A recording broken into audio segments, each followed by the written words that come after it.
บายดีพบกับบ่าวน้อยเนาะมื้อนี้บ่าวน้อยก็มายืนอยู่ที่สวนเจ้าพะงมเนาะถือว่าเป็นอีกหนึ่งครั้งที่บ่าวน้อยลงมาเนาะเนื่องจากว่าบ่าวน้อยมีความสนใจอยู่ที่นี่โครงการทางหลังนี่เนาะถือว่าเป็นโครงการก่อสร้างคอนโดมิเนียมให้หวันเนาะเป็นการลงทุนของจีนถือว่าโครงการนี้เป็นโครงการสร้างคอนโดมิเนียมระดับสากลเนาะถือว่าตั้งอยู่ติดกับสวนเจ้าพะงมเนาะบนพื้นที่ที่มีเนื้อที่กว้างๆเนาะถือว่าเป็นอีกหนึ่งโครงการที่สร้างที่พักอาศัยให้คนในเมืองเนาะที่ว่ามีระดับน้อยหนึ่งเพื่อนซึ่งโครงการนี้ก็เป็นอาคารเกือบ22สั้นเนาะ22สั้น55สั้นนี่แหละประมาณนี้แหละถ้าว่าบ่น้อยจำบ่ผิดเนาะก็มีจำนวนห้องทั้งหมดเกือบ200ห้องเนาะพ่อแม่พี่น้องก็ถือว่าแต่ละห้องก็มีความทันสมัยมีเกรดหลายเกรดหลายพรีเมียมเนาะมีหลายระดับเนาะถือว่าสำหรับคนที่ว่ามีกำลังสื่อสูงเนาะนี่เขาก็จะให้เห็นเนาะถึงภาพบรรยากาศรวมๆ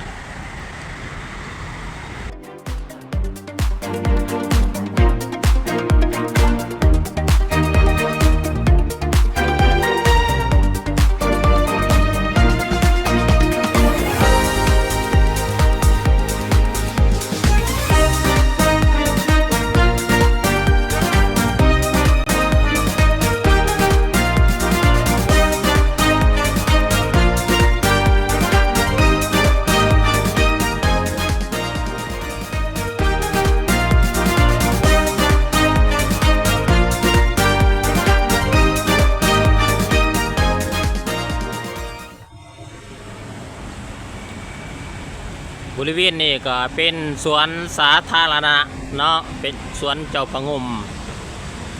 ถือว่าเขาจะเห็นโครงการโดดเด่นเลยเป็นโครงการคอนโดมิเนียมแบบระดับสากลเลยเพิ่นเอิ้นว่ามีจำนวนห้องทั้งหมดก็เกือบ200ห้อง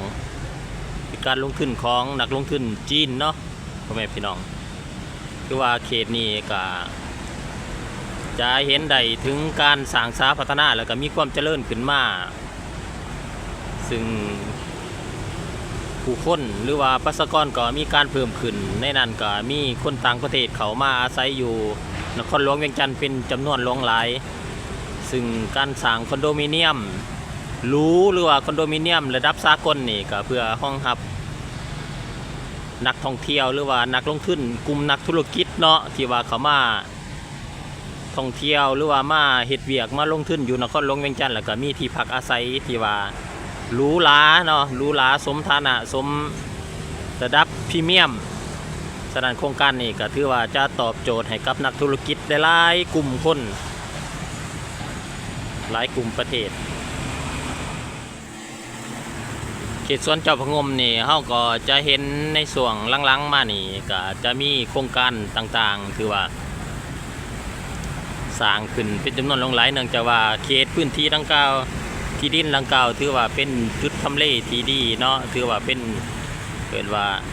ใจกลางนครหลวงเวียงจันทร์นี่แหละถือว่าเป็นจุดที่ว่ามีกลิ่นหอมที่ว่านักลงทุนต่างประเทศอยากลงทุนหลายที่สุดภาพที่ท่านเห็นทั้งข้างหน้าก็เป็นโครงการสร้างคอนโดคือกันเนาะเป็นการลงทุนของจีนคือกัน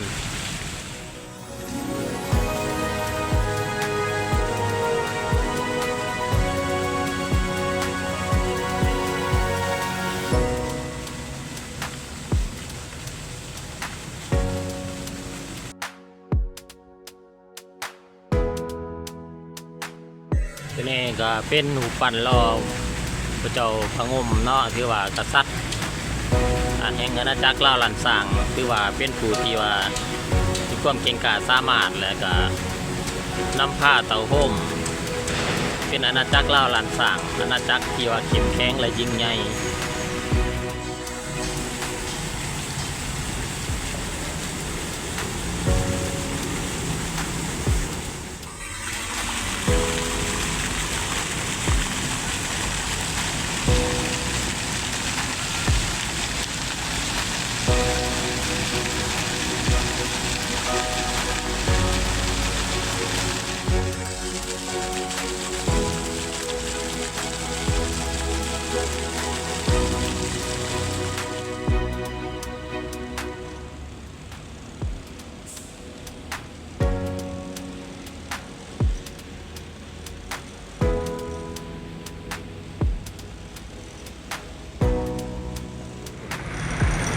ใหญ่เลย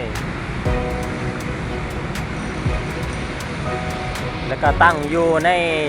จุดที่ว่าสำคัญเนาะใกล้กับสวนเจ้าพระงมถือว่าเป็นวิวที่ว่าสวยงามเนาะก็ถือว่าใจกลางเมืองนี่แหละก็เลยว่าถือว่าในปัจจุบันจากสภาพในปัจจุบันก็ถือว่า10 ปลายกว่าสั้นแล้วเนาะเป็น10ประมาณ15สั้นที่ว่าเริ่มลงมือก่อสร้างภายในบ่ถึงปีเนาะคิดว่าอีกภายใน1 ปีก็จะสำเร็จโครงการนี้หรือว่าผู้ใดสนใจก็สามารถมาจับจองหรือว่ามาพัวพันเนาะหรือว่าเป็นโครงการที่ดีเป็นโครงการที่อยู่อาศัยหรือว่าคอนโดมิเนียมอพาร์ตเมนต์ต่างๆเป็นคอนโดมิเนียมเนาะหรือว่าก็มีหลายโซนหลายระดับเนาะนอกจากนั้นก็ยังมีร้านอาหารร้านบันเทิงต่างๆร้านค้าหรือว่าจะร่วมอยู่ในนี้ทีเดียวเนาะก็ถือว่าเพื่ออำนวยความสะดวกแก่กลุ่มนักธุรกิจหรือว่าผู้คนที่ว่ามาจับจองที่อยู่อาศัยอยู่ในจุดนี้ปัจจุบันกำลังฮอดสั้นที่14ซึ่งมีทั้งหมดก็ประมาณ20สั้นเนาะ19สั้น20สั้นนี่แหละปัจจุบันแม่นกำลัง10 ปลายสั้นที่14สั้นที่15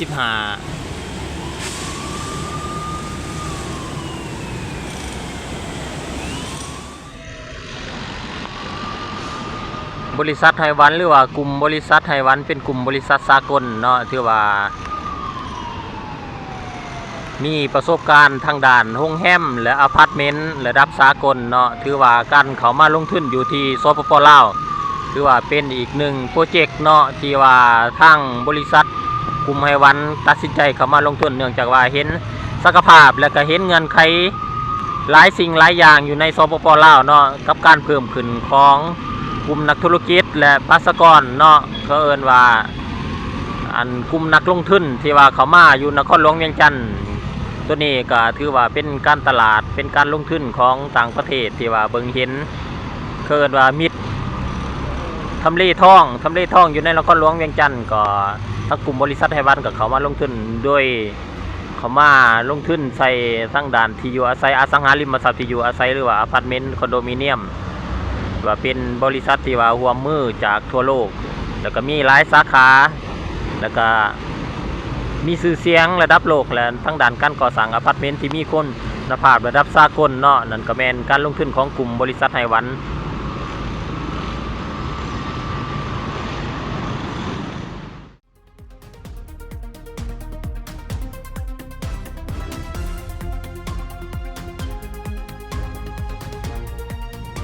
โครงการไต้หวันอินเตอร์เนชั่นแนลคอมมูนิสตี้ประกอบด้วยตึกอาคารสูงที่มีการออกแบบที่โดดเด่นและทันสมัยซึ่งได้แสดงให้เห็นถึงรูปภาพจำลองที่หลากหลายตึกดังกล่าวเป็นการออกแบบเปิดกว้างรับแสงจากธรรมชาติและวิวของตัวเมืองได้อย่างเต็มที่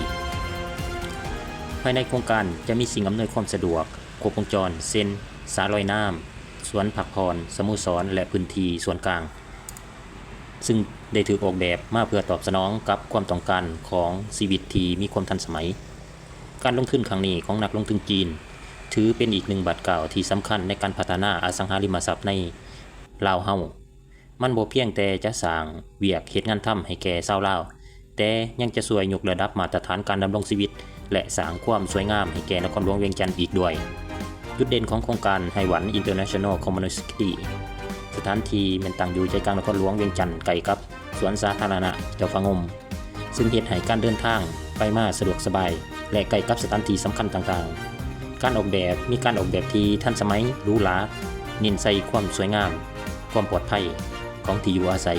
สะดวกพร้อมด้วยสิ่งอำนวยความสะดวกครบวงจรตอบสนองกับความต้องการกับชีวิตแห่งยุคสมัยโครงการไต้หวัน